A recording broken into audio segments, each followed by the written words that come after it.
सारसारं भुजगेन्द्रहारं सदा वसन्तं हृदयारविन्दे भवं भवानी सहितां नमामि त्वमेव माता पिता तमेव वित्तं सर्गां तमेव नेयं तमेव वेयं तुम हो हमारा तुम्ही सहारा देवा महादेवा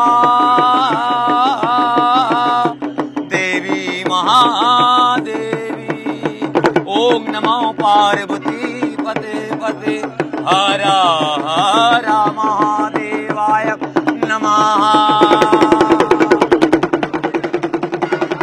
এয়া সাধু তেওঁ এই ধৰণে মন্ত্ৰৰ জৰিয়তে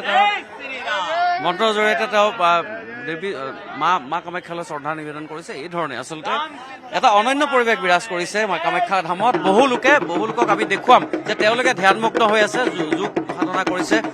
কোনোবাই যদি ইয়াত মন্ত্ৰ পাঠ কৰি আছে, কোনোবাই তেওঁলোকে ৰুদ্ৰাক্ষৰ মালা জপ কৰি আছে। গতিকে নিজৰ নিজ সিদ্ধিৰ বাবে এই ধৰণে বিভিন্ন স্থানৰ পৰা অহা লোকসকলে কোনোবাই যদি মন্ত্ৰ পাঠ কৰিছে, কোনোবাই ৰুদ্ৰাক্ষৰ মালা জপ কৰিছে। এই সমগ্ৰ কামাখ্যা মন্দিৰৰ চৌহদৰ কাষত এনেধৰণৰ এটা পৰিৱেশ দেখিবলৈ পোৱা গৈছে। আৰু ওপৰলৈ যদি যায়, ওপৰলৈ গ'লে যিসকল সাধু আছে, বিভিন্ন আখাৰাৰ পৰা অহা যিসকল বিভিন্ন পন্থাৰ সাধু আছে, সেই সকলো আহি উপস্থিত হৈছে, বাহৰ পাতিছেহি।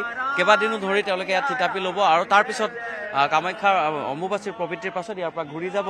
এই সময়ছোৱাই কিন্তু এক মিলনৰ থলী বুলি ক'ব লাগিব, কাৰণ বিভিন্ন পন্থাৰ বিভিন্ন আখাৰাৰ যিসকল সাধু আছে, সন্যাসী আছে, সেইসকলৰ সৈতে ভক্তসকলৰ সাক্ষাৎ হয় এই সময়ছোৱাত। কাৰণ তেওঁলোক বহুত দুৰ্গম স্থানত থাকে আৰু ওলাই নাহে সাধাৰণতে। বিশেষকৈ নাগা বাবাসকলৰ কথা যদি আমি কওঁ, নাগা বাবাসকল কিন্তু সততে ওলাই নাহে। তেওঁলোকে নিজস্ব স্থানত গৈ ধ্যানত মগ্ন হৈ থাকে বা তেওঁলোকে যোগ সাধনা কৰি থাকে বা মন্ত্ৰ সাধনা কৰে। গতিকে এই সময়ছোৱাত তেওঁলোকে যিসকল তেওঁলোকৰ আধ্যাত্মিক গুৰু আছে, সেই আধ্যাত্মিক গুৰুসকলক লগ পায় আৰু তেওঁলোকৰ সৈতে সাক্ষাৎ হয় আৰু তেওঁলোকৰ শিষ্যসকলক সাক্ষাৎ লাভ কৰিবলৈ সক্ষম হয়।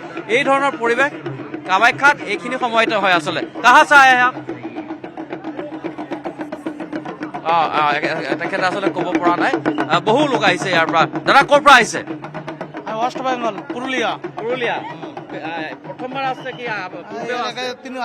তিনবার। পূজা হয়ে গেছে নাকি? না, পূজা দেगा। কয়দিন থাকবে এখানে?